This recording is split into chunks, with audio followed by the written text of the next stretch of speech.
Live talk with Nita Brad.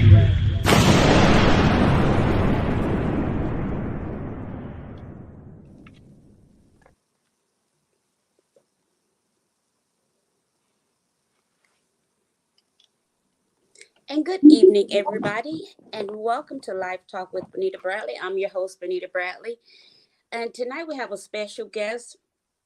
So I was having a little technical difficulty on my laptop, so tonight I'm using my iPad. So I need you guys to let me know if you can hear me and see me okay. Um, I want to say welcome, good evening to Instagram, all of you on all of our Facebook platforms. Good evening to YouTube, and good evening to Periscope Twitter, is what you're calling yourself these days. And most especially, good evening to our guest, JayMad. How are you, sir? I am doing well. How are you all? Thank you so much for inviting me. My pleasure. My pleasure. We're going to get right into our interview so we can have time to go over all the questions that I have for you. I have a lot of questions for you. Yes, yes. I'm I, ready. I ask a lot of questions. And so um, I want to make sure, let's see. All right, Instagram, I got you where you can see everything. Instagram, if you guys have trouble hearing, let me know, and then I'll turn the volume up on my television monitor that you're watching, okay? Because as you know, um, Instagram does not allow anyone to stream into them. You can stream live from Instagram, but Instagram does not allow you to stream live into them. So, for that reason, um, good evening. For that reason, I have to have it like I have it. And so, Instagram, they always get to feel special because they are. So, they're coming in and waving. And so Jason, let's start right here. Tell us just a little bit about yourself. Um, and then we're going to get right into these questions because you have quite an interesting story. And I knew of you just by watching you on social media and your TikToks, but now that I know your story, it makes you more of an interesting person to get to know. So, tell us a little bit about who you are, where you were born, and stuff like that. Okay. First of all, Benita, let me say thank you for recognizing me through my social media Right. platforms that I'm on. I do appreciate. I am humble, and I am grateful that you allow me to be on your platform. So thank you so much. My Um, pleasure. wow. I am a unique character. I've been Indeed. through I've been through from the day of my birth Hmm. until, I mean, even to recent days.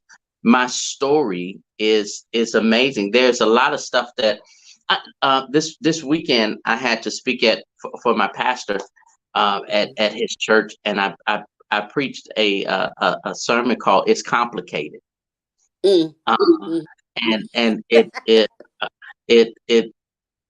it suggested that our lives is complicated, and Hmm. we don't, if we really told the whole story The whole about story. the whole story, not leaving Hmm. anything out. um Hmm. I tell people, and I, even to this day, I still tell people, I said, if you knew my whole story, you probably would Hmm. not listen to me, Hmm. because Hmm. I've had bad stuff happen to me, but let's be honest, I've done bad stuff to people. Yep. And so my story is very complicated. Hmm. um the day, believe it or not, believe the day that I was born, Hmm. um I had a lot of my grandmother was Kojic. My mom grew up Kojic. Okay. um my grandmother was deep into Kojic. I had a lot of bishops in my room the day I was born, a lot of pastors and well-known people. But the day that I was born, believe it or not, they gave my mom too much of the wrong medicine. Okay. Not that they gave her the wrong medicine. They gave her too much of the wrong medicine Okay. before I was born. I was still in her. She Okay. actually had died on the table. Okay. She was living through me. Okay. So Wow. my story is complicated. However, Hmm. I finally reached, and we're going to talk about a lot of stuff Yeah. about life after the collar and all of this other stuff that I've grown into.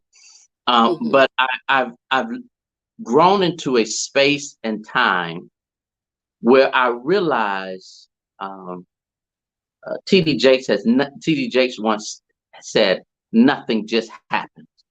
Right. And so I am there.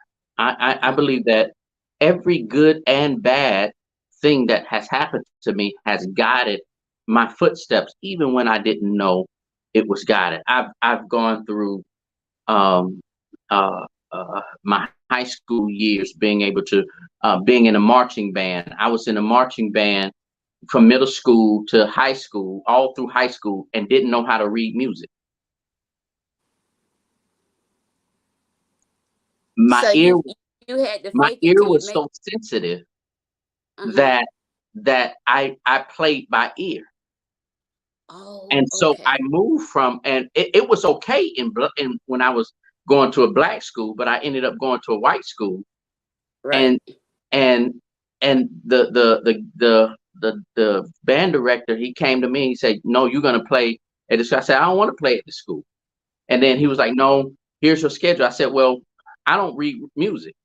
The next semester, he created a class just for me. Wow. So every phase of my life, God has placed things in place. It was already in place, ready for me. Hmm. And it took me, I have the privilege of turning 50 if God see fit to turn 50 in December. And Okay. through these years, every place that I've gone in my life, God had already prepared the place for me. Okay. It was me growing into the knowledge of what God was doing that has brought me where I am today. I'm not gonna spoil the fun and the questions, so I'm gonna let you know what you, because you've read my You know I bio, got some good and ones. I was very careful of the words that I use, so I didn't want to steal the thunder or give Right. away anything. So I'm going to allow you to just do what you do. Okay. I'm a guest, and I'm an open book. Okay.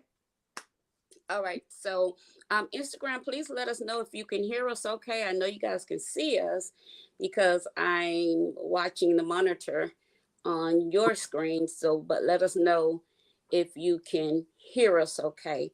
All right. And if not, we'll make the adjustments, or I'll make the adjustments on my end that I need to make.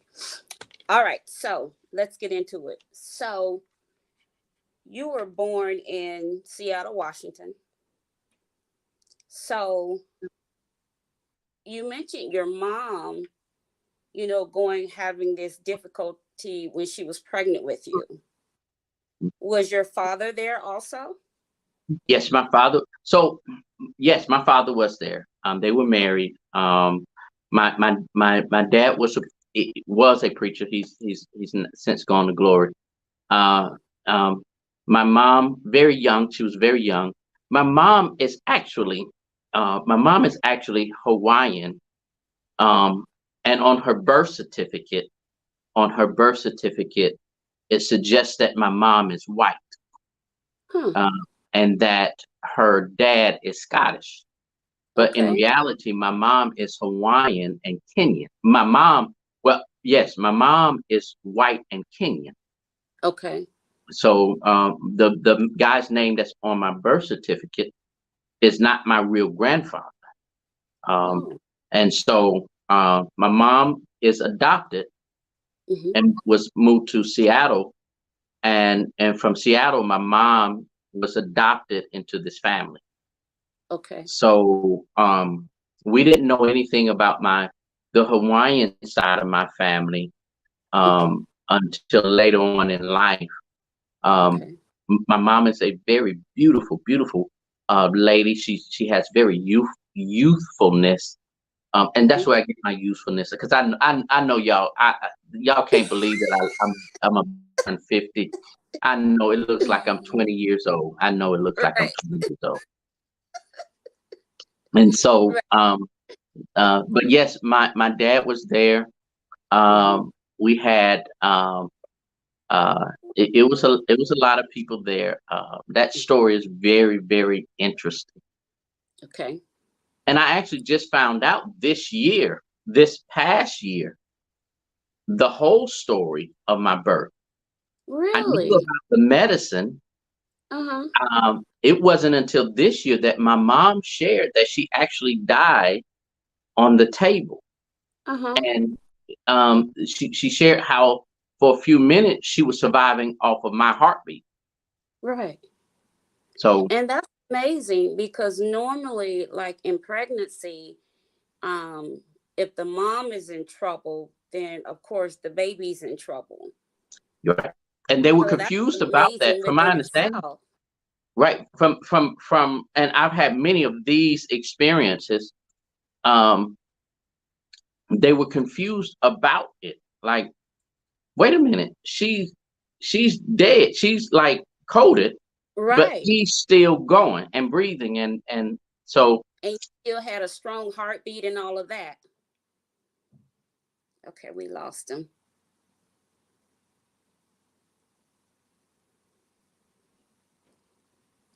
Okay, so guys, we'll wait for him to come back in. I think he was freezing here and there.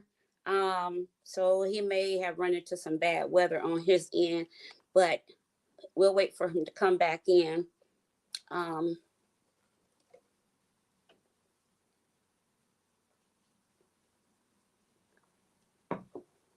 he definitely has an interesting story.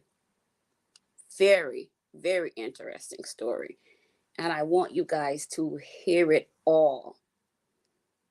Okay, let's see. Okay, we'll wait for him to come back in. Oh, somebody say he was freezing. Okay. Am I freezing also? Okay, I see someone say he was freezing. Am I freezing on my end also? Let's see.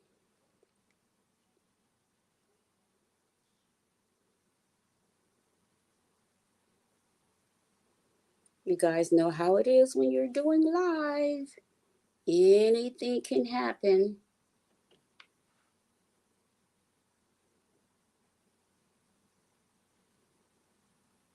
Okay, so he may be having technical difficulties as well. So we'll wait for him to pop back in shortly, I hope.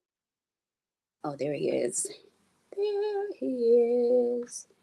Okay, let's see if I can get him in. Add. There you are. are you there? Yep, you're back. Can you hear me okay?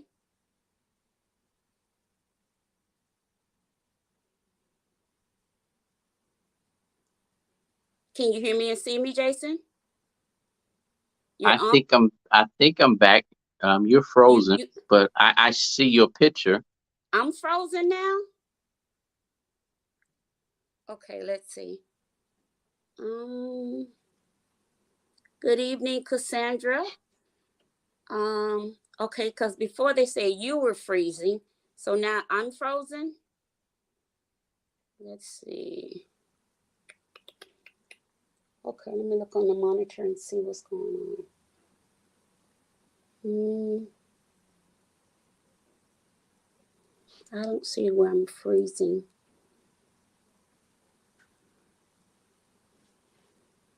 Okay, let me go out and come back in.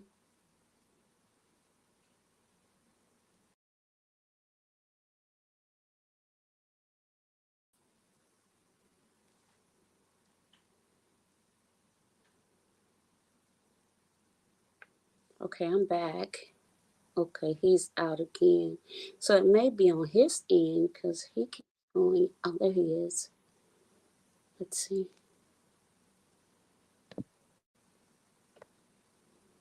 Okay, can you hear me and see me okay now, Jason? I can hear you fine. I can't see you though. So tell me what you're seeing on the screen. Okay, I think I have you now. Okay. I see a picture of you, but you're frozen. I'm frozen. Oh no. Okay. Okay, Am so I frozen? yeah, so they were saying that you were freezing.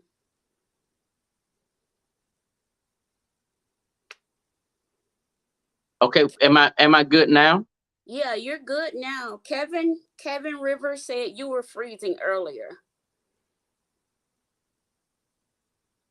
But Okay. it looks okay now. Okay, I think we can continue on now. If Okay. you can hear and see me. Okay, let's try to make it through because I don't know. Um, okay, so we were All right. talking. Can you hear me? Okay. I can hear you. Okay, great. All right, so we were talking about um, how you just recently found out about some of your family history. And I think that's very important, particularly as we get older, that we know about our family history, more specifically for medical purposes. As we get older and then we have children, and as our children begin to get older, I think all of that is important. So I'm glad you were able to find out what you needed to know. Um, so then you were raised in Georgia though. When did you move to Georgia?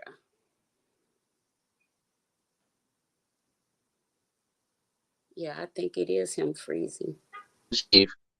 And if you all can get a chance to watch that documentary, Uh-huh. it will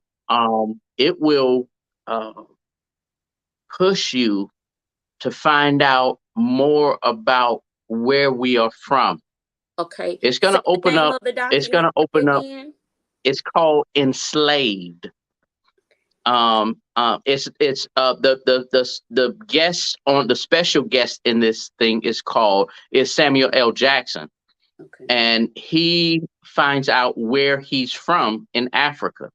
But Uh-huh. it doesn't concentrate on Samuel L. Jackson. It Right. gives some bits and pieces about his story. Mm-hmm. But I think that if a lot of us African Americans Mm-hmm. would find out where we came from, Okay. I think it'd do our culture Mm. some good. I think it really would, because I'm getting ready to do mine and find out where I'm from. I'm going to do my dad's side and my mom's side. I'm going to concentrate on my dad's side since that's what's in my veins. Mm-hmm. But I'm going to do my mom's side too. But I think that when we as African Americans, I'll just say Black folks, Right. um, really get to know who we are, Mm-hmm. we can then begin to reconnect. Mm-hmm. The problem is in our history. There was in I think episode it's 6 episodes. I think episode 4 or 5. A guy makes this statement. He Uh-huh. says, "Black history did not start with slavery. Okay. Black slavery interrupted Black history." Oh wow. Okay, And it that's blew good. my mind because now I Uh-huh. look at slavery totally different now. Different. Yeah. Yeah. Yeah. Yeah. Because slavery, well, the slavery that we know, when we mention the word slavery, we think that it was only minimized to Black folks. It Mm-hmm. was slavery way before they went to Africa. Mm-hmm. It was slavery way before they went to Africa. There is some nuggets, and I'm not gonna harp on that, but there's some nuggets that we would love, we would learn, and that's a great movie to get to reconnect us to our roots. But go ahead. Okay, I'm gonna watch that. Okay, so you came from Washington to Georgia, and then I was reading in your bio, and I told you I would touch on this. So by your early teens, it said you had lived in the battered women and children's shelter. I did. Let me because I went from, and I think one of the conversations you're gonna lead into the group home or orphanage. Yes. That season is the same. The battered women and children and the orphanage that I lived in Macon, we called it a group home. Okay. It was the same. It was the same period. Okay. I grew up in Augusta. My dad was much older than my mom. My mom was 18 when she had me, which means she was 17 when she got pregnant. Okay. I have an older brother, which Okay. means she was 15 when she got pregnant, and 16 when she had my brother. Or no, she was 16 when she got pregnant. No, 15 when she got pregnant. 16 when she had my brother. Okay. So, and my dad was much older. He was in his 20s, mid 20s. Okay. And back then it was Yeah. okay, especially in the Yeah. Black culture. Mm-hmm.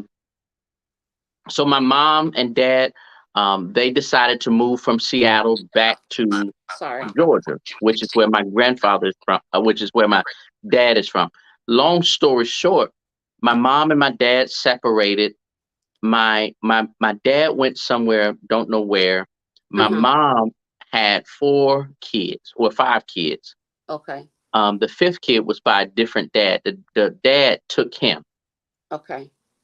We ended up going to my grandparents' house, which was my dad's mom and dad. Okay. I'm getting ready to blow a lot of people's mind. Uh-huh. I'm getting ready to blow a lot of people's mind. I grew up in the same house as my father, the same exact house, raised by the same exact woman and man, and I never knew my dad. I did not even know what my dad looked like. I didn't know my dad's voice. I moved in with my grandparents at I was in the first grade. Was in the first grade. So, wait, Jason. We can't just I already yeah. Go ahead. Go we ask the can't just question. skip over that one. Ask So the question. so how did you? Okay, so like you grew up in the same household with your dad. No, I grew up in the same household that my dad grew up in. My dad was not there. Okay. My dad was somewhere else doing whatever. My So he never came grandparents to visit? never came to visit, never had a phone call from him from first until I was in the 7th or 8th grade. There were no pictures of him? No pictures of him. There was no, I knew that was my dad's. I knew that my grandparents was my dad's parent. Right. But I didn't know. Here's how the story is this. This is how I met my dad. Okay. This is how. Now, I had images of him. You know, when you 5 and below, right, you have images or whatever. Uh-huh. My great grandmother died. Big Mama had died. Uh-huh. And so we own a lot of land in Macon. And on this land, we have like 5 or 6 houses. We have 3 or 4 gardens or farms or whatever you want to call it. Mm-hmm. But we also had our own church on our land. Okay. Like people would come to our land to go to church. Okay. And so they had brought the body down to the church, my Big Mama. Okay.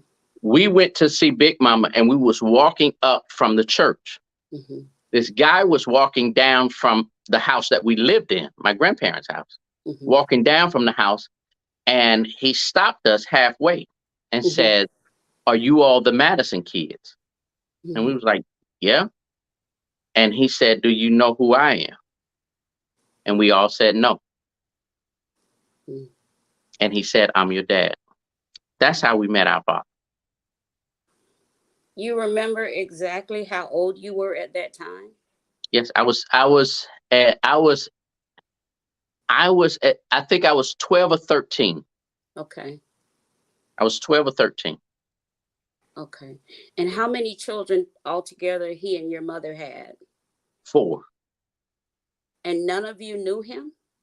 My oldest brother remembered his face. Okay. My oldest brother remembered his face, but I'm the second oldest, and then I have twin sisters. We Okay. had no earthly idea who he was. Wow. It's Wow. complicated. Indeed it is. It's complicated. But you know what? Sometimes our best stories come out of our complicated lives, Yes, and sometimes the best people come out of messed up situations, if you will, you yes. know. So, so So, oh, you asked about. I went through how all of did that you end up because you in asked the, about the battered women and yeah, children. how did you end up there and So, the group home with so, all of so, your siblings? gotcha. So we were in when we was living with our grandparents. We was considered foster kids. My grandparents had put us in foster care, but foster care made them our foster parents, Where was and your which is mother? what they normally do. Which is what foster care try to do is get you with the closest relatives. And so Okay. they were even though they was our grandparents, they was also considered our foster parents. So here's what happened. Here's what happened. Um, Without going into too much detail, Right. I grew up old school. Okay. You got a beating for everything, not a whooping, not a whooping. A beating. In the 80s and maybe early 90s, they was getting whoopings. But Hmm. in the 70s and 80s, we were getting beatings. Right.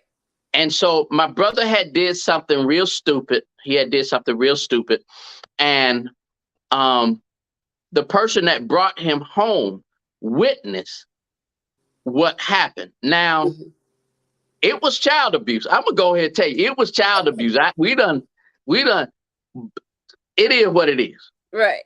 And so the defects found out about it, Hmm. and they put us into the battered women and children's home. Okay. And so that's how we ended it up in there. But our story while we were there, we're sitting there because everything has a purpose. Let me put a if I could put a nickel in the meter right here. Yeah. Yeah. Everything that you go through in life is for a reason. You may not understand it. Hmm. You may not see it, you may not feel it, and you may not want to go through it. But Hmm. everything that you go through in life is for a reason. Right. I've been teaching this new concept. Well, I don't even want to call it a new concept, an evolved concept of prayer. Okay. People sit there and we pray for God to change things. Right. God stop this. God change this. But in reality, this life is already done. Right. What we should be praying for is God guide my footsteps. Right. God open my eyes so I can see. Hmm. God show me this so I can take it to the next stage. Hmm. And so what I learned during that season when I'm around these people and their story is far more worse than mine. Right. And I'm sitting among these people and these kids are telling me their stories. I'm like, good God, Yeah. Yeah. send me back home. Right. So that's how we ended up in the battered children and women and children's home. And Okay. my oldest brother, ended up getting kicked out Okay. because he liked to fight. Okay. And then they said, hey, y'all can't stay because now we're like a year and a half into this. Okay. And so they said, hey, y'all can't stay here any longer. We're going to have to move y'all to an orphanage or a group home. Okay. So that's why we made the transition from the orphanage to a group home. We got to the group home. I first time I ever encountered racism, because the first time I was there, it was normally a white folks group home. Right. But they ushered us in there, and this white boy called me boy, nigga, slave in the same statement. Wow. And my oldest brother found out about it. They allowed my oldest brother, to come back with us. He was our protector, came back with us, and he found out about it, and he tried to kill the dude. So he get kicked out the orphanage. Okay. He get kicked out the orphanage, and now the courts are like, hey, we need to expedite this so they can get these folks back to their mother. Right. They allowed my sisters to go home, and I got stuck into the orphanage for about another year or so.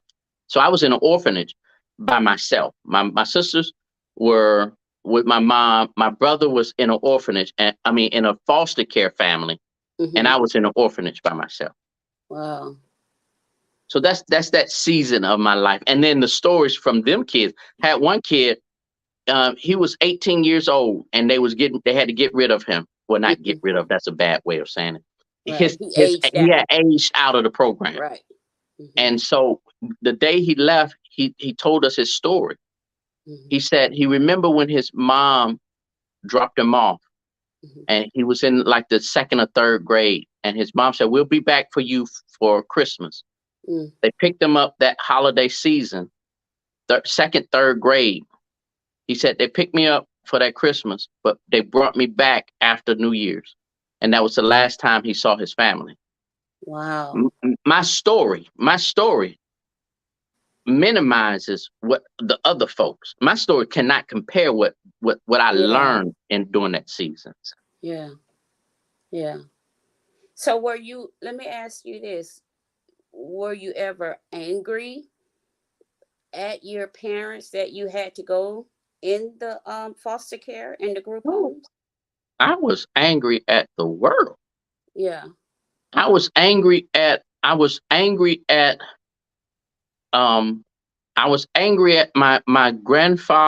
grandparents, because I didn't know the full story of what's going on. And that statement might help somebody. Right.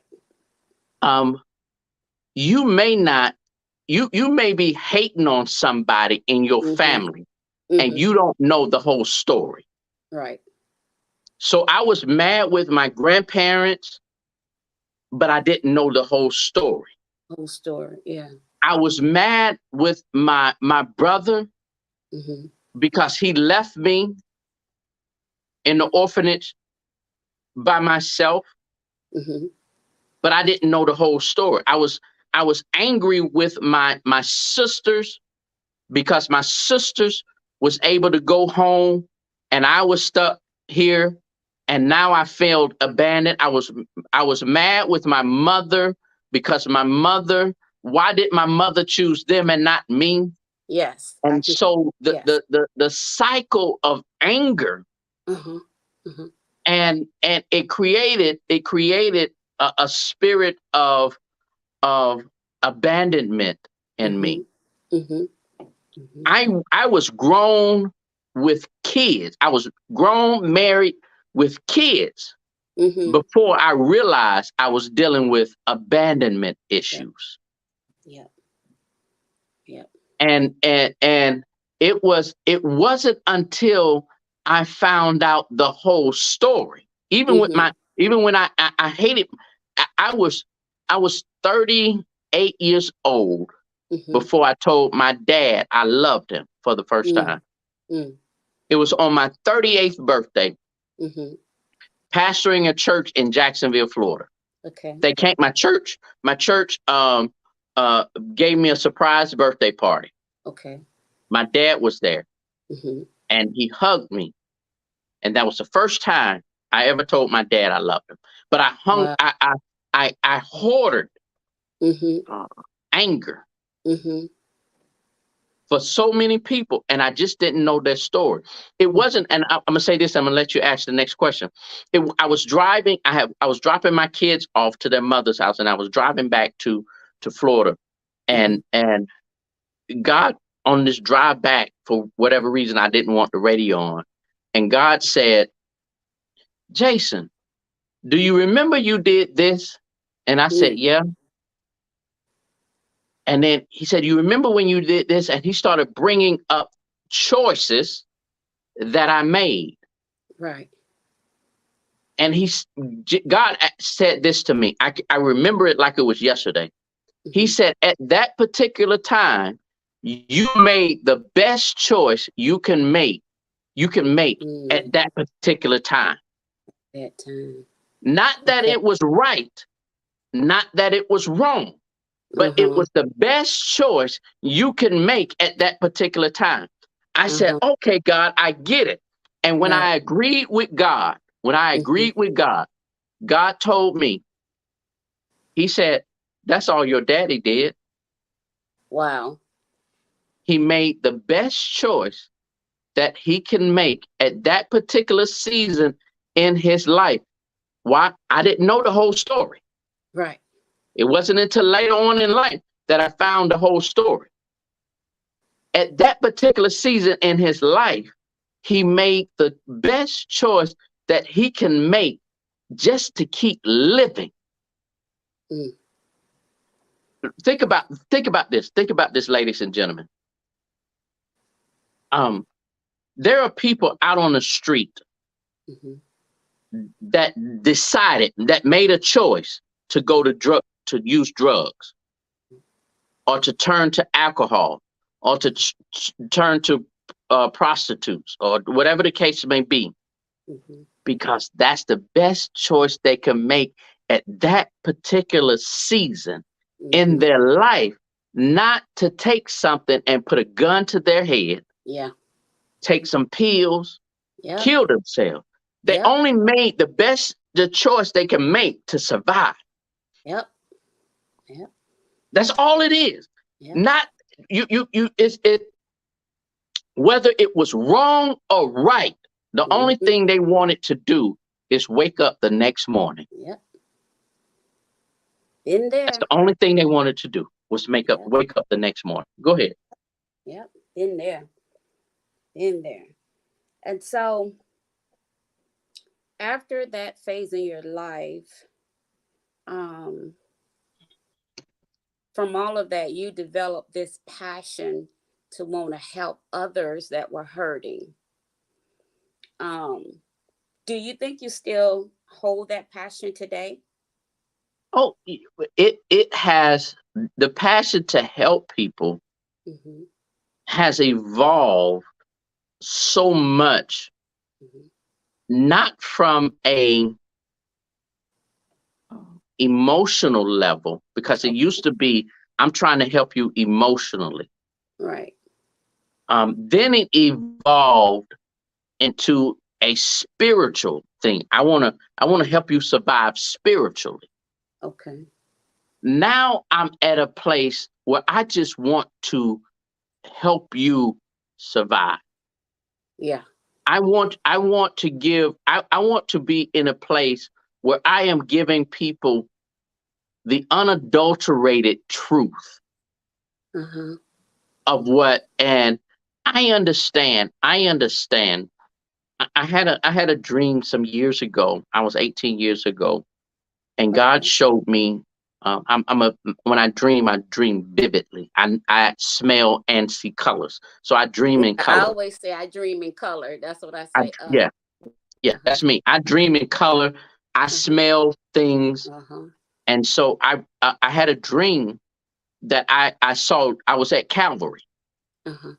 and I was at the foot of the cross, and I Uh-huh. had Mary and his brother right beside me, and Uh-huh. I heard her crying. I felt Jesus sweat on Oh. me, and I smelled the mustiness of the air. And so I'm there and I couldn't take it anymore. And I went like this. Mm-hmm. I put my hands in my head. And then when I lifted my head back up, I was on the cross. Mm. And I felt the pain. And it Mm-hmm. snatched me out of my sleep. And God said to me this. Yeah. God said to me this.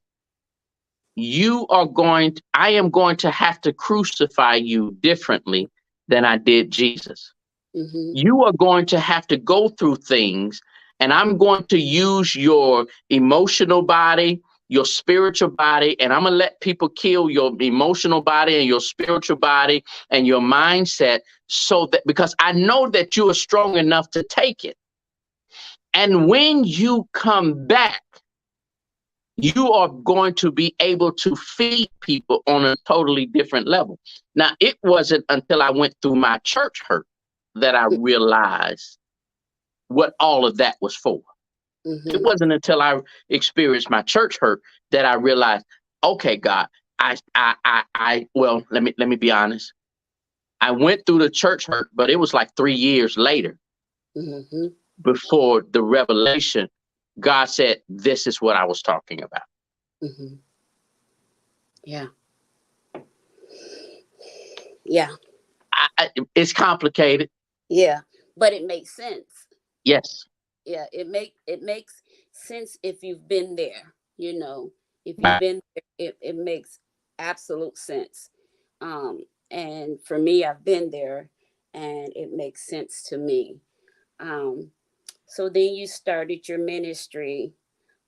You actually started really early at age 15. Let me ask you this. Um, would you advise parents to allow their teenagers to start ministry at such an early age now that you know what it looks like? I think a lot of times when, um, you know how they have child prodigies that play the piano and can play all of these things. I think we have those in ministry as well. When you are really good in ministry and you're really young, you're a teenager or what have you. And so you're immediately placed in these leadership roles, even though mentally, it's just my opinion, mentally, you're not really ready for what the roles they put you into spiritually, if you will. So, Well, I was, and I need to do a class on this. I actually need to do a class on this. mhm, Um, I would say learn, because my folks knew I was gonna be a preacher when I was knee high to a tadpole. right. It was just something in me. Hmm. I my great aunt, my Aunt Catherine, I love her to life. She was like my mother. Hmm. Aunt Catherine would say, "Yeah, you're gonna be a preacher because you eat too much fried chicken." And so I knew I was going to be, and me and my brothers, it was four of us. It was my twin brothers, my twin sisters, and me and my older brother. And we would go down to the church on our property. And my Hmm. brother would play the music, my sisters would sing, and I would be the preacher. It was automatic. Okay. But it wasn't but we was just playing. Right. It wasn't until I was 15 and I'm sitting in church and I'm at revival and I hear this voice that plainly said, it's time for you to be a preacher. That's subtle. Hmm. That was the first day of the revival. Hmm. We're like 3 or 4 days deep into revival. Right. And it's now has gotten louder in my ear. And so Hmm. I go to my pastor at the time, Pastor Jennings in Grantville, Georgia, Hmm. Greater Jehovah Baptist Church. Right. Um, I said, Pastor, think I'm supposed to be a preacher. That's exactly how I said. I think I'm supposed Hmm. to be a preacher. A preacher. My Hmm. my pastor said, "What took you so long?" Wow. He said, "I've been waiting on you." Hmm. But here is the thing that my pastor, Pastor Jenny, never did. He never forced me to preach. Mm. Here's Mhm. what happened with young folk. Mhm. Young folks, and I thank God he never took me down all the way down this road, Mhm. especially little ones. Mhm. Little ones mimic preachers, Right. especially in the black church. Yes. The holding of the ear, Mhm. the handkerchief or the towel, Yep. and God said, The and squalling I and all of and that. so that is called mimicking. Right. That's not called preaching. Right. And so what I would advise parents that see their child getting, and you see that gift in them, don't force that gift into it. Cultivate that gift into them. Yeah. What I mean by cultivate, the foundation of who they are is a child. Right. They are a child. Right. What you do is you cultivate the ground Mhm. and put seeds in it. But guess what? They still dirt. Right. They still dirt.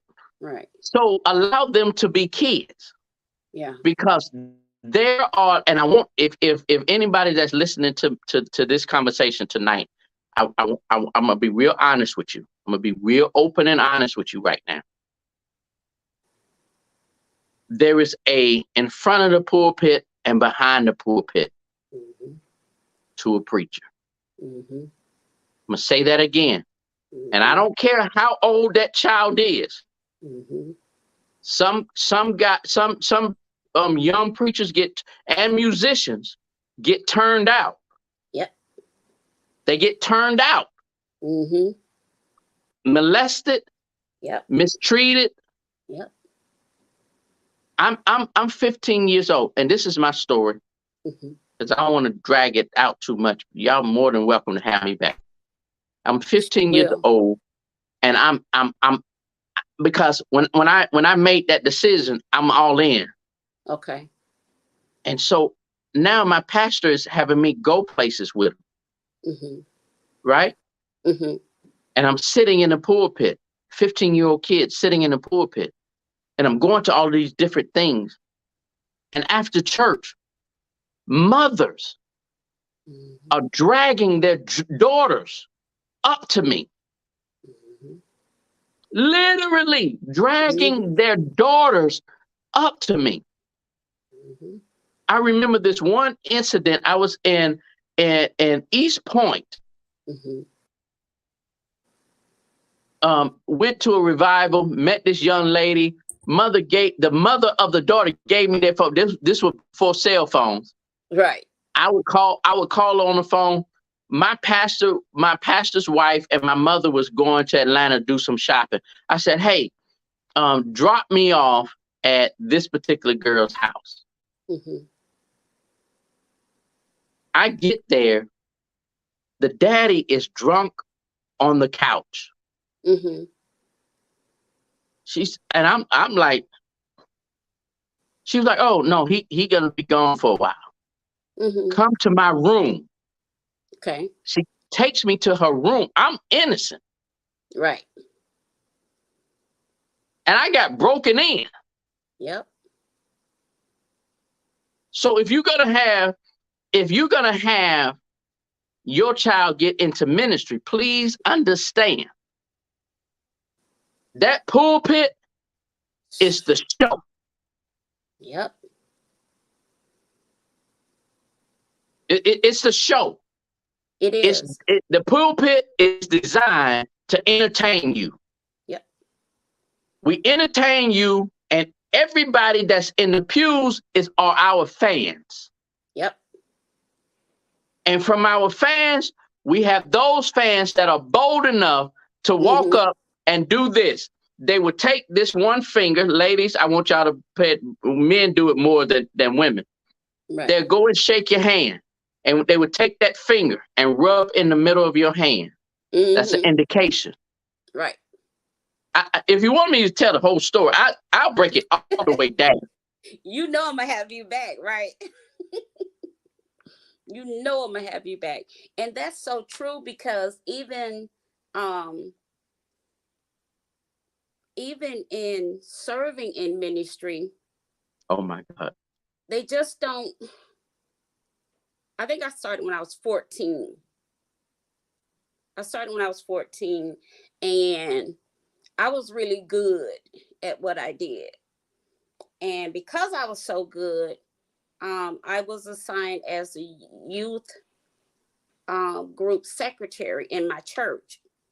But then, because I was so good at what I did, and I know because the my escalation. dad I know the escalation. gave so much money, I was then the youth secretary for all the churches in the Southeastern District. So I'm 14 and I already got 3 churches youth department under my diocese at 14. So I'm holding the books to 3 churches youth department. So, well, I'm doing a good job. I found out that I was being groomed for the bishop's son, that he and I went to school together. I didn't know that at first. And so when I found, and I did not like him. And so, and I said, well, I don't really like him like that. So that didn't make them take my position away. I got pregnant at 15. When they found out that it was not from the bishop's son, they came to my home when my parents were not there and put me out of the church altogether. I mean, just never said, well, when you have the baby, come back. Never said, well, we just want you to sit down, but you can still come to church. I was told, don't even come to church, because they didn't want the other teenage girls to speak to me, because they didn't want them to think that getting pregnant was a good idea, and because I was so visible That's my mom. throughout the whole Yeah. Southeastern District, they did not want me to be seen at any of the churches, in any of the anything. I couldn't participate in anything. They didn't even want me to come to church anymore. Keep in mind, my parents are not home. And now I'm 15, but I had been working my butt off, in this position, and I'm good at what I do. And crazy thing, when they came, she knocked on the door, and I kind of held the door open just a little bit. She was like, honey, go and open the door. We already heard. I know you're pregnant. I just came by to get the church's books from you. That's it. That's how she left it. Never came back to restore me. Never came back to say, well, we all make mistakes. God loves you. And that was my first experience with Church hurt. rejection, church hurt, abandonment. Because now at 15, I'm thinking, oh, so I wasn't thinking. Remember, I told you, even though they put us in these positions and we're good at it, mentally and psychologically, we're not even fully developed. Right. You're talking good. So now I'm thinking, she's speaking on behalf of God to me. Right. So God don't want me. Right. God told me don't come back to church. God told me He's disappointed in me. Right. God said I'm a bad influence. Everything she's saying now, I'm thinking that's God talking to me. So now I go through my entire rest of my pregnancy completely depressed. Completely depressed. And so that's why when I saw this, I always think about, is it really a good idea to put children in those positions without some kind of safeguards around them? You know what I mean? Some kind of emotional, psychological safeguards that say, I know that's what you're seeing, but you know. Well, the church that we have in this day and age don't do that anymore. Yeah. What They put you don't give out? kids that, because literally Yeah. you had a lot of clout in the church. Youth Right. ministry is the livelihood of churches, period. I used to be a youth pastor for several years. And so you had a lot of clout and your name and your what you said, even at your young age. But now they don't give that out. Here's why. Here's why the church don't do that anymore. Because the people that's in charge of the church were the one that got abused and mishandled. Yeah. That's why they don't do that anymore. If you pay attention, I was one of the few that did when it came to youth ministry, but I understood youth ministry. When I went to this one particular church, I don't like you right now. I don't like you right we now. can't edit on the live, right?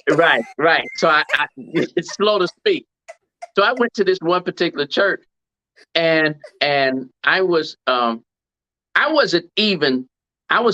senior elder in the church, but somehow I ended up at church one particular Sunday, and they said, "Hey, we're missing this teacher. Can you teach this class?" And it was a young adult, like teenager.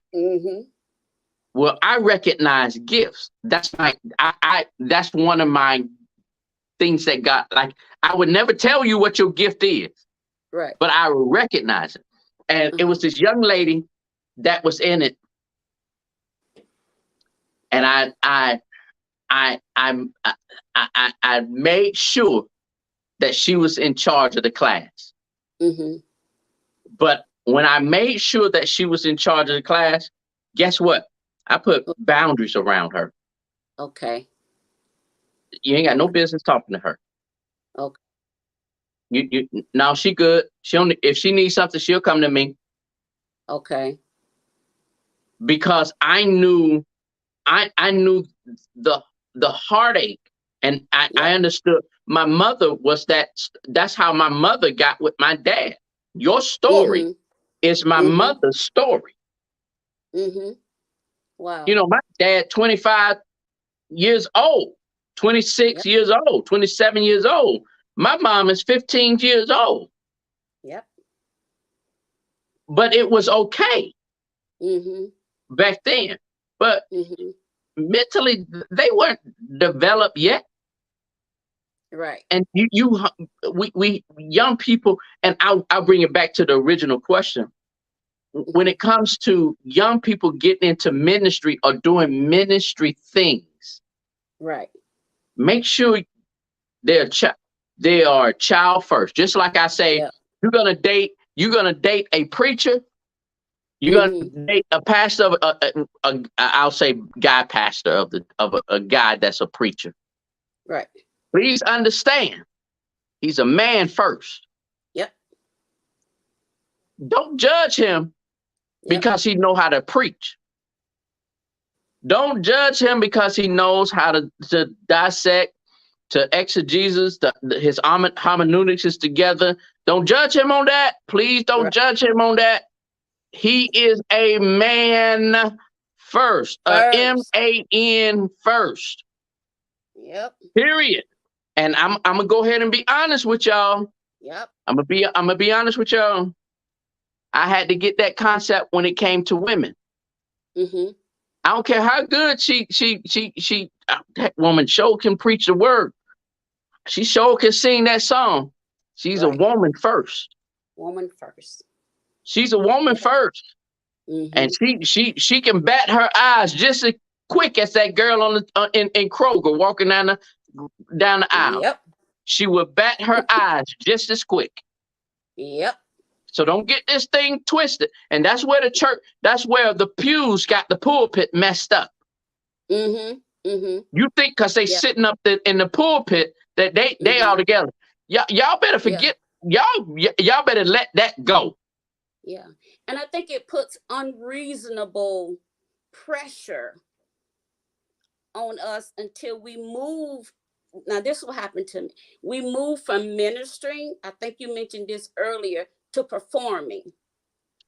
And hoping that something that we're saying touches somebody's life in the process. Hoping and praying that it touches somebody. It sounds like a solution. It sounds like an answer to somebody's prayer in the process, because we know that's what you all expect of us. Let me go ahead and dive into this thing. I'm just gonna be real. I don't care who like me or who don't like me. Right at this phase of my life. Right. There are 3 phases to a preacher. Mm-hmm. We are pitiful, Mm-hmm. we are popular, and then we are powerful. Yep. I'm gonna say that again. We're pitiful, Mm-hmm. we're popular, and then we're powerful. We're pitiful. Mm-hmm. I would preach at a dog funeral if I have to, because ain't nobody let me do nothing. So I don't care if you telling me that, hey, I need you to bury my dog. Right. Sign me up, because Right. I ain't got nobody call. And then you know your talents start coming up, and what happens? Right. You become popular. Become popular. When you become popular, that's the most dangerous phase in a preacher's life. Because when you become popular, you become famous.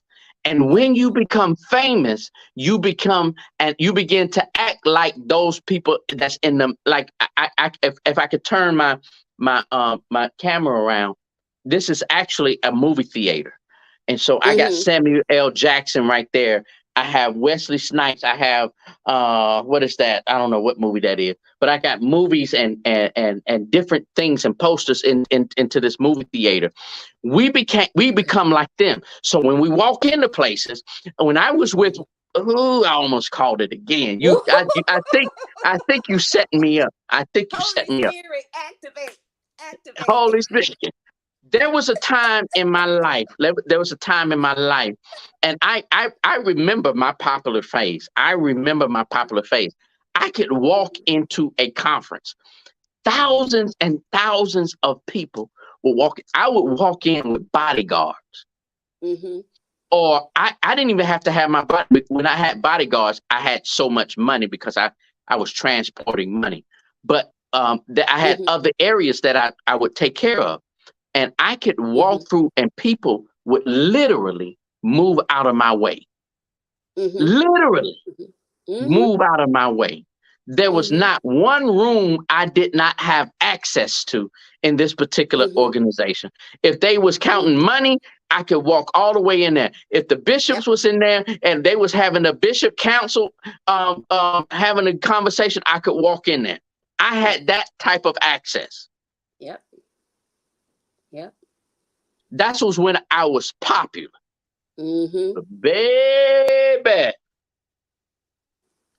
When God, and that's where life after the collar is born. When Mm-hmm. God decides to move you from popular to powerful, Mm-hmm. that's when you start finding your true meaning. And Yeah. everything that you went through in life now makes sense. Yeah.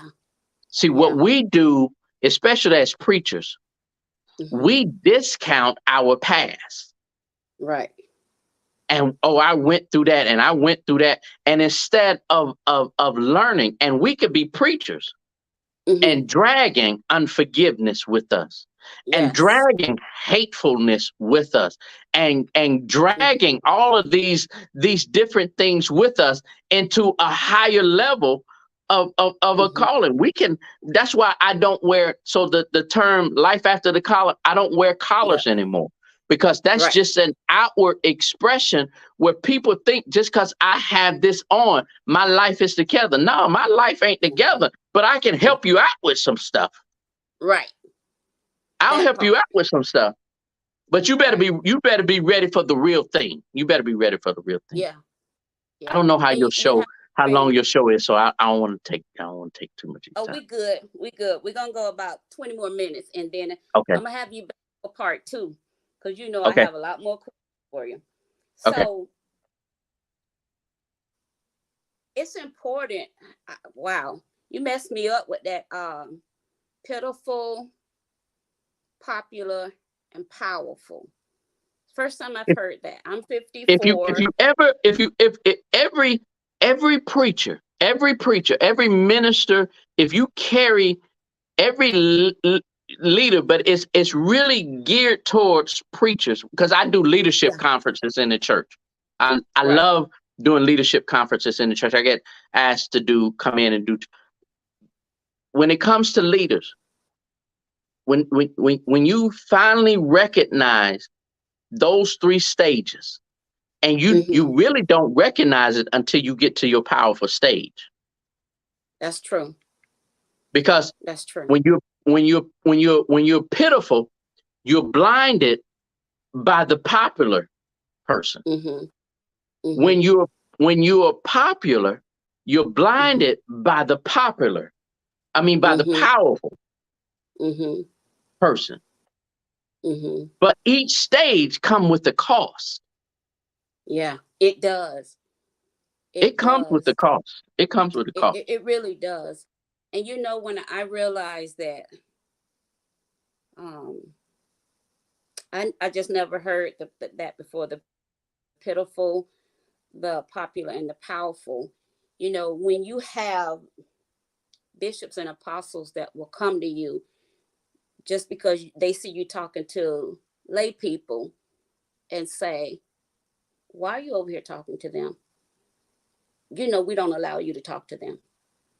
And then we're at conferences and other bishops and apostles are talking to me, then my bishop and apostle comes over and says, "What are you talking to her for?" And they might say, "Well, we were inviting them for lunch or whatever." And my apostle will say, "She doesn't want to go to lunch with you. She's going to lunch with us." You know, when, like you said, when you get to a certain level, and although you do enjoy some of the perks, now I'm not going to even lie about that. Look, that popular phase is something I'm different. not going to lie. I'm not going to lie. You do enjoy some of the perks. However, you got to be willing to pay the piper too. I There's some remember things that you normally wouldn't do, just on your own, on your regular day. But when you have to get in where you fit in, and if you want to stay in, then sometimes you got to that's play the game. so when I talk about that pew vantage point and that pulpit vantage point, those are two different things. Those are two Mm-hmm. different. I remember when I you're gonna make me do it. I had joined this particular church, and Mm-hmm. I'm at this particular church, and Mm-hmm. I've grown quite a bit, because Mm-hmm. where God has escalated or grown me to, especially through my military career and Mm-hmm. seeing different things. So now I'm at this one particular church, and um, one of the senior elders in the church overheard a conversation that I was having with someone that was introducing themselves Mm-hmm. to me, and they Mm-hmm. said, "My name is Jerry." I said, "Hey, my Mm-hmm. name is Jason." Mm-hmm. And we went on about our conversation. And then after that conversation, this elder pulled me to the side. "No, you're not Jason. You're Elder Jason. My Mm-hmm. mama did not put elder on my birth certificate. I know what my Right. name is." And they thought Yep. that I was supposed to give my position first. Right. I thank God that I don't care about positions and titles. Now let's go ahead and be real since you brought it up. I didn't bring it up. Right. She did. Those benefits Right. that comes with these titles. Right. Woo, let me tell you something. So I got to the point, Benny, let me be honest with you. Let me be honest with you. I got to the point I was walking around I was walking around this conference. I was walking around this conference for years. For years. No, serious. I don't like you right now. I don't like you right now. So, like, I'm there. I'm there like 2 or 3 days before the conference. So I'm able to sit in on certain meetings that the rest of the world they don't have nothing. So now I have all of these people that y'all see on TV, and I got their phone number in my phone, and I can call them anytime I want. Hey, Doc. Hey, Bishop. Hey. And so now you can't call me my name. I got to the point. No, Benny, stop. No. So now I don't went from, hey, my name is Jason, and if I hear Jason, my head don't even turn. Right. I done got no. I'm gonna be real with you. I'm getting ready to get real deep with you. If you said elder, my head don't turn. Right. Hey, Bishop. Hey, overseer. Hey, what's up? What you? Yeah. I'm serious. Yeah. And I didn't even carry it. I didn't even have the right to be called bishop or overseer. But because my position that I carried was the same weight. You see how this game messes up? And it leads to, and maybe next time we'll be able to talk about it, burnout. Yes. Because here's what happens with and I don't know if you've seen the guy that just sat down in this church. Yep. Because he was experienced burnout. I saw it. Here's what happens with preachers and burnout. We think that we always and life coaches, you're a life coach, right? Mm-hmm. Mm-hmm. When it comes to life coaches, preachers, ministers, elders, in the spiritual realm, here's how we get burnt out. Mm-hmm. We say that we always supposed to have the answer. Right. At any given time, whenever you call me, I supposed to have the answer. Yep. I supposed to put my life on hold, whatever I'm going through, because I'm still, what was the first thing I said? I'm still a man. Yeah. You're still a woman. This still is a natural relationship. I before now I got to put all of that on hold. Yep. And deal with you. And it's burning me out. Yep. That's how we get burned out. When we say, my title is who I am. That's why I prefer you not to call me a title. And my pastor, I love him to life. He likes to give me all these titles and stuff, but I done told him, stop calling me that. I don't want no title. My name is, and I'm this is why I like my white preachers. I'm be honest. Look, you was the one that invited me on this show, not me. I didn't call you and say, hey, you did that. I have when I was in Jacksonville, Florida, where I started my church. Eric Caffey. Eric Caffey, I think that's how you pronounce his last name. I learned this. When you walk into the church, they don't say, I'm Pastor Eric. I'm Pastor Caffey. I'm Pastor this. I'm youth pastor this. I'm deacon this. They say, hey, I'm Eric. Hey, I'm Jeff. Hey, I'm Paul. Hey, I'm this. They don't care about titles. Yep. And I messed some preachers up. I said the Bible always said Paul, the apostle. His title always their titles always came John the Baptist. After the name, not before. We black folks, oh, y'all gonna make me do it tonight. Black folks got this thing about making It's, themselves what the Bible says. Stop thinking of yourself too highly of who you yep. really are. Yep. It's best for somebody to ask you up Mm-hmm. than say, hey, shawty, hey, folk, hey, cuz, Won't sit down. I need you to come. I need you to come sit over here. Have you have you ever been in the position where you done set your high parts in somebody's seat and they say, hey, doc, I need you to come over here, and the church is full?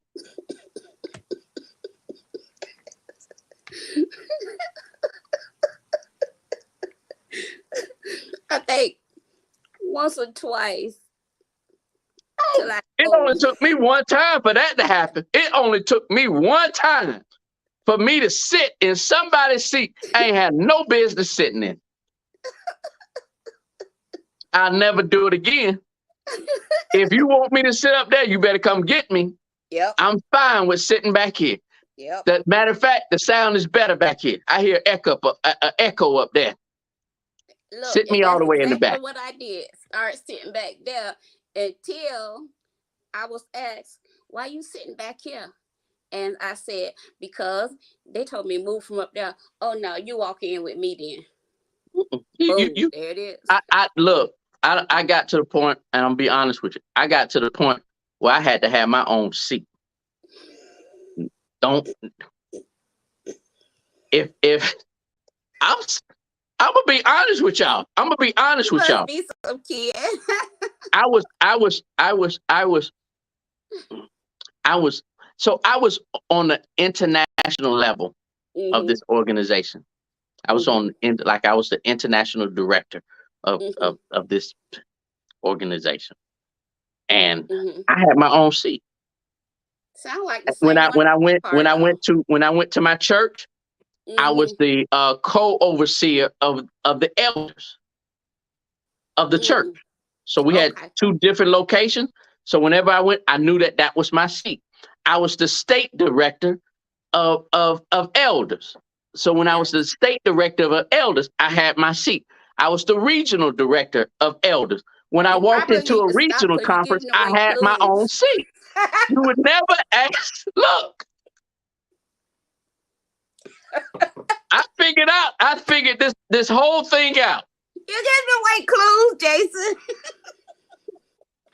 That's too many. I figured this thing out. Cause somebody gonna be able to figure out. Oh, okay. He was part of. Oh, okay. Look. You probably doing that intentionally. Oh, well, I'll say this. All you have to do is research me. You'll find out the position. And the reason why I'm not really, because I have news articles and stuff on me that mention the things. But I'm not going deep because I'm in the process of beginning to write a book, Right. and names and things like that are going to come out. So Right. Yeah. Yeah. So I'm gonna ask you maybe one more question, then we're gonna wrap it up. Cause I gotta get you back to do part two, cause we didn't get to half of the questions. not, I think we probably got the two questions. Go ahead. Two, you absolutely right. Two questions. So, um, geez, I don't really want to get into all of that. Okay, I do so this. I ask a question that's going to be a teaser for them to come back. oh, I ask a question that's going to be a teaser for them to come back for mm, the next okay. show. Well, let me do this first. Let me do this. So, I do want to talk about your time in military. I do want to say thank you Um, for your service. Thank you. I And want to say that. let Um, me ask your viewers, um, please. I was in the first. I was doing the OEF that time frame, and I served time over in the desert doing that. But y'all pray for my eldest son. My eldest son was, they said they were sending 7,000 military people. Out of the millions of military people we got, my son is one of the ones that they sent over, the 7,000 that they sent over. So y'all make sure y'all pray for my son. to His name, Ukraine to help yes. Ukraine. See, you talk too much. He went over. He's over there. You Jason, finna get your whole show shut down because you trying to give out information. everybody knows what's going on. Yes, the situation going on with Ukraine and Russia. They sent 7,000 folks from Savannah. Mine was stationed with. We'll certainly be praying for his safe return. You know what I said? I said they should have got those people from January the 6th and sent them over there. But anyhow, you're frozen again now.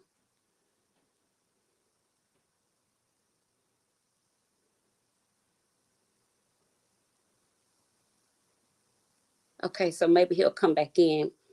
But while I'm going to tell you guys some of the things that Jason did while he was serving. It says that he had a hunger for multiracial and multicultural ministry while he served in the United States Navy. It says he initially, oh, there he is. You back? Look, it wasn't me. I told you. I told you. Don't. See, people don't listen to me. People don't listen to me. I already knew what was going to happen. But Jason, you're the only one freezing. Okay. If you say so. No, the comment said so. Hey guys, am I freezing? But see, I just read a text message that said, no, you're freezing, not me. But those are people that's following me and not you. Okay, so don't bring it up again. Just pray for my son. My son is protecting y'all. But Jason, pray for him. We both was already freezing before then. So let me yes, ma'am. what you did in the Navy. Yes, ma'am. Like that. Yes. Say that again. Let me just tell them what you did in the Navy and your accomplishments in the Navy. Okay, so you just gonna go. You just gonna get everybody in trouble now. As a ship serviceman, and then you later converted to religious program specialist. And you had hands-on training, accumulated valuable experience in ministry to the needs of people from different races, nationality. Now, this was worth celebrating. During your time there, you were honored serving 8 years in the United States Marine Corps in Iraq as a bodyguard for Navy chaplains, and also. You were 2000 Junior Sailor of the Year for Navy Weapons Station Charleston, South Carolina. 2007, you were Senior Sailor of the Year, Submarine Base is at Kings Bay, Georgia. And also 2007, you were the Southeast Region RP of the Year. Congratulations. And again, thank you for your service to our country. Thank you. Thank you so much. Yeah, that's quite impressive. That is quite an impressive resume. So listen, Jason, when we come back, it says here you were a committed servant. You were like the creme de la creme of what they considered to be a committed servant. You know, and I read so much today about what leaders say being committed and submitted really means, and some of the organizations that we've been a part of, it means different things in different organizations. Some just means you at everything they have. Some means you see it but you don't say nothing. Some of it means even if you leave us, you still better not say nothing, because we know where all the bodies are buried, including yours. Oh my. Oh my. Oh my.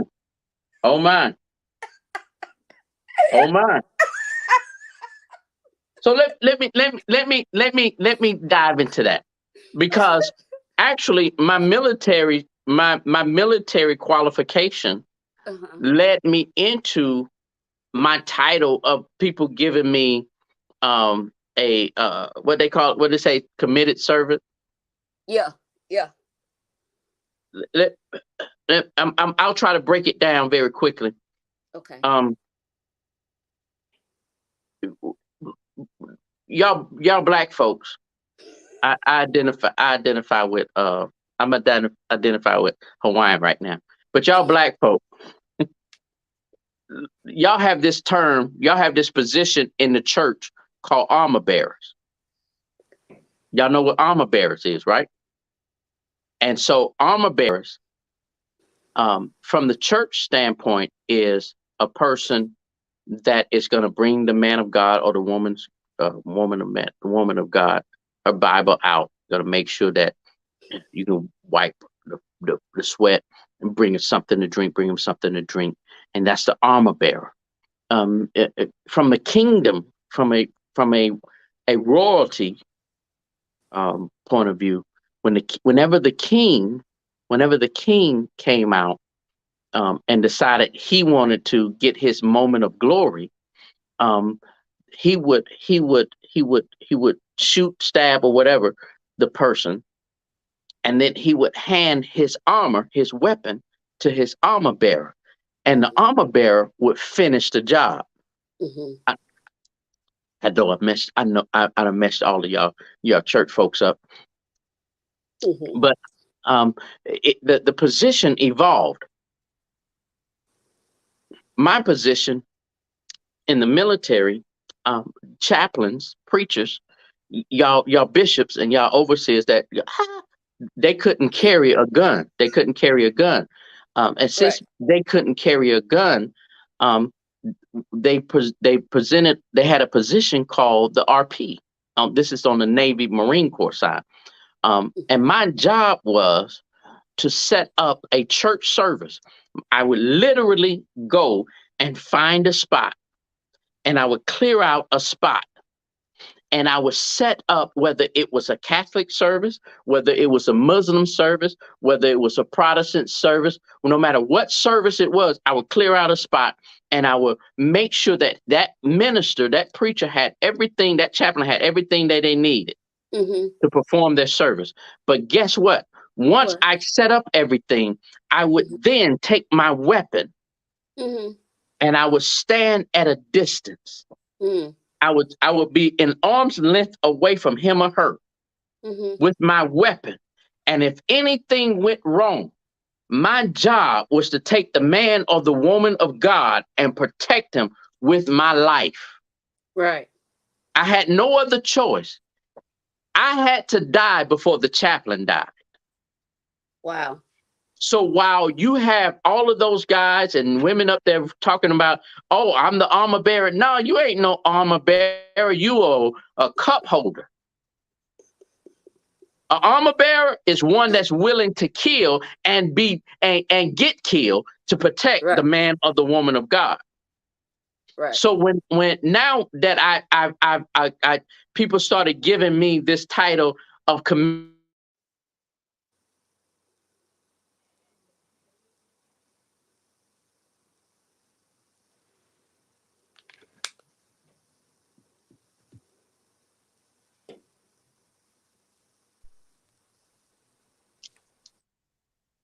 There you go.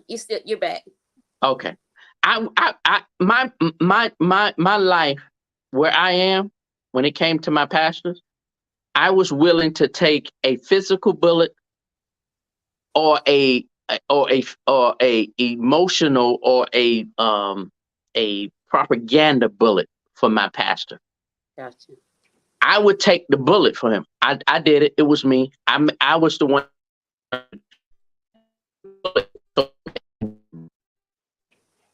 Things that I know that I literally would have to take to the grave with me. Yep. Yep.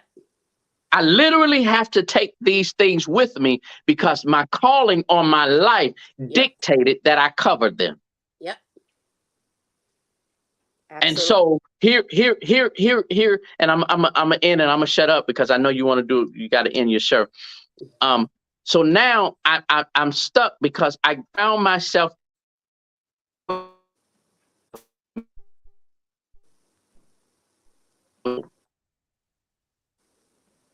I'm faithful, but nobody wanted to take the bullet for me. And that's where church hurt came in.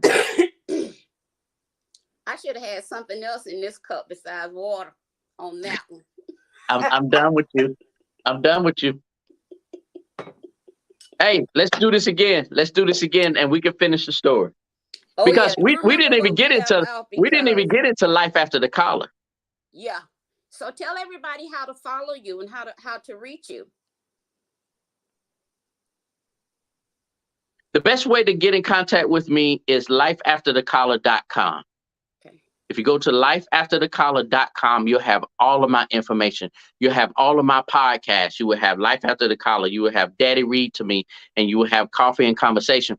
And then I am working on a new platform called Mad Smoke. Yeah. But you got to be ready for Mad Smoke. This ain't for the faint at heart. Mad Smoke is for grown folk. Right. You got to be able to handle the smoke. You got to be able to handle smoke. Jason, it has been an absolute pleasure talking to you. I'm going to schedule you a part 2. Hopefully I can get you back on this month. Whenever you want me on, I can clear my schedule. I can clear my schedule. Oh, cool. Okay. Cool. Okay, so I'm going to have you back this month because I really want to get back into this, because when I read your bio, so much of this is what I've gone through and pretty much where I am. And even when I watched the video of the pastor of Word Tabernacle is the name of the church, it did so much, even as he spoke about his children, how one of his daughters was not even born when he started pastoring, and now she's in college. The other one, he said she was like, maybe she was a toddler, newborn herself, and now she's graduating college, and I was talking to my daughter about it, and she kind of, walked off a little bit, but a lot of that I understand because I literally was so committed. I would literally go in labor in church and have to be rushed to the hospital. So it's so much. I want to get into, and it's so much more I want you to answer, because it helps me to realize I'm not alone in this particular journey, where it comes to finding another calling outside of always being in the pulpit with a microphone. That there's another way to get a message out, without being damned to hell or made to feel like you just lost your last mind. Well, if I could share that with that thought, think about John the Baptist. Mm-hmm. They were mad at him in a synagogue, Mm-hmm. where church was normally taken care of, but he's out there in the wilderness. Mm-hmm. Mm-hmm. And they was mad at him because they had more folks following him out there in the woods than they had him in the synagogue. Mm-hmm. Life after the collar, my position, I've had my best sermon that I've preached was in a cigar lounge. Right. That's the best sermon and most people, unless you was in the place, you didn't hear it. Mm-hmm. Mm-hmm. You got to learn to let what this go ahead. Go ahead. See, Jason, you always starting stuff. So listen, I'm gonna have you back. again, everybody, you can follow Jason, contact him, lifeafterthecaller.com. You are all your social medias, can they get through you from? Okay, so if you just go to the website, then that'll lead you to everywhere else. And you guys got to watch some of his TikToks. What's your name on TikTok? So my name on TikTok is Jason Madison 6. Now look, I am TikTok famous. I am TikTok famous. So I have about 70,000 people follow me. So you got to call people to call somebody else to get to me if you want to get to me on TikTok. I got people set up that take care of that. But if you want to just contact me directly, go to what's the name of my site? Lifeafterthecaller.com. I am not that hard to get in contact with. I enjoy life. And let me share this with you all. No matter what storm you are in life, always remember there's a purpose for your storm. Some storms water the ground. Some storms reveal who's the weak links in your life. And then there's another storm that will wipe everything away so that you can start over. But whatever you do, don't complain about the storm. I woke up this morning. This week has been very difficult for me. And I woke up this morning in the midst of being asleep and waking up, and my spirit is already talking to God. And I said, God, release this. And when I said, God, release this, I finally came to myself and I started getting myself together, and I checked an email, and my email suggested the very thing that I asked God for. So I don't care what storm you're in, God still has his eye on you. Amen. Amen. Thank you so much. We needed that word. We absolutely needed that word. And Jason, again, I'm going to have you back this month, as a matter of fact. And listen, guys, thank you, Instagram. I guess you guys could hear everything real good and see everything on your monitor. You're actually watching on this monitor, you're actually watching YouTube live. Okay. So thank you guys for sticking in here with us. And hopefully, before Sunday, which is my next show, we have another guest coming on. Hopefully my laptop is behaving, and because I am freezing. I think it's because it's my first time using my iPad. So it could have been me. I mean, I'm not going to take all the blame for freezing tonight, but some of it. So, and that's because I'm using something different. That's so enough sound like God, the man you gave me. The guest you gave me. Right? But I ain't going to say that out loud. But right. It just sounded like God, the guest you gave me for the show tonight. Right. Didn't nobody hear you but me, okay? Yeah, right. Okay, Jason, thank you so much. I'm going to have you back again real soon. And guys, thank you all for watching. Good night, everybody. Good night.